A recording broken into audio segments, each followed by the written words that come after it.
দেখেছো এখন হয়েছে এখন শান্তি। মাফ করবেন ভাইজান, আমি শুধু শুধু আপনার উপর সন্দেহ করলাম। এখন সন্দেহ করা ছাড়ো, যাও নিজের ছাগল খোঁজো।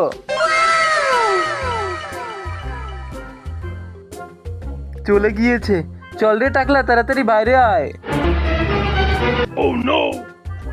আরে এত তাড়াতাড়ি বের করলি কেন? ছাগলওয়ালা যদি দেখে ফেলে তাহলে তো সমস্যা হয়ে যাবে। বন্ধুরা, তুমি যদি আল্লাহকে ভালোবাসো তাহলে একটি লাইক করে চ্যানেলটিকে সাবস্ক্রাইব করে দেবে। আরে কোনো ব্যাপার না, ও তো ছাগল হারানোর শোকে রয়েছে। তো তাহলে চলো এখান থেকে কালটি মারি। হ্যাঁ চল।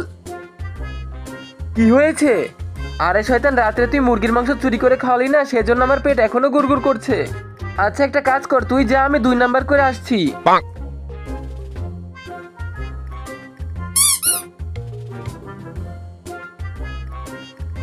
Oh no!